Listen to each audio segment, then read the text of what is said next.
Hey, this is Dave Julian, and I'm just recording a short demo of ways you can save time in Lightroom using the drag and drop Macintosh computer.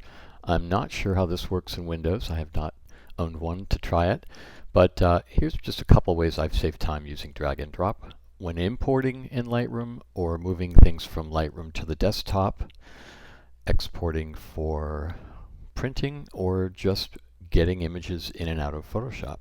Okay, here we go. So the first thing is, as you can see here on my desktop, I've got a SD card from my camera. They typically say untitled. And normally to do an import, you'd click on Import,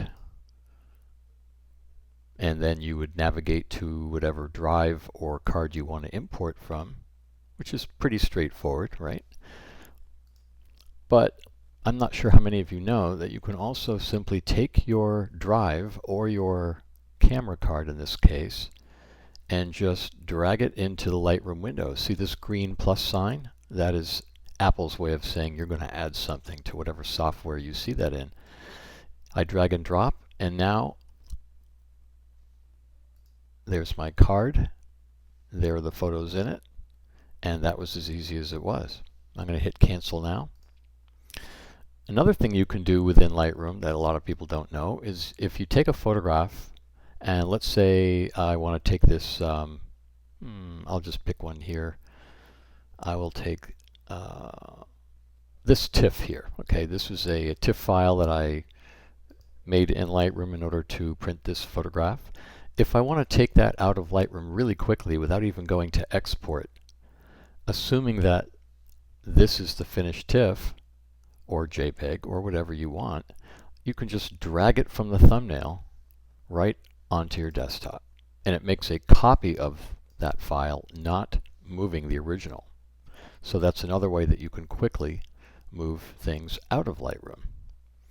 Now, if I wanted to take just a folder or a hard drive and start an import from that, it's the same thing. You can take your folder, give it the old drag and drop, and there you go.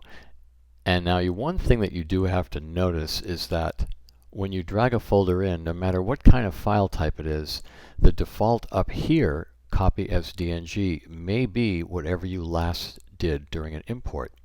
So you want to make sure that if you're just adding a folder to Lightroom, but you don't want to move it from where it is, you have to click Add.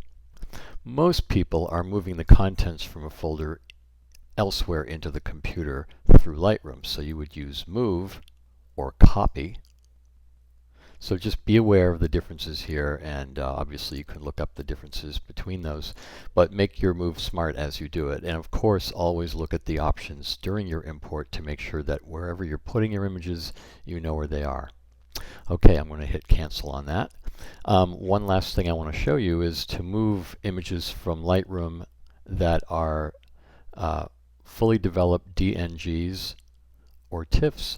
You can drag these right onto the Photoshop icon in your dock or onto the alias on your desktop. You'll know it's going in even though you can't see through it because the name of the application will show up as it bounces. Now if I just drag that and drop it, Photoshop opens. It sometimes takes a few seconds. Okay, maybe more than a few seconds. And the application will automatically launch.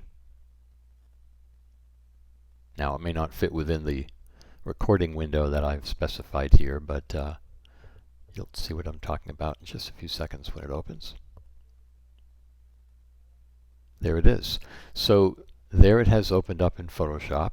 My panels that you're familiar with are outside of this recorded area, but normally you'd see them right here as well as your tools over here. But as you can see, it's now in Photoshop. It came in as a default background layer, and that's how it would open in Photoshop. You will not be able to open it as a smart object by doing the drag and drop unless it is a raw file. If it's a camera raw file or a DNG, it will open in camera raw.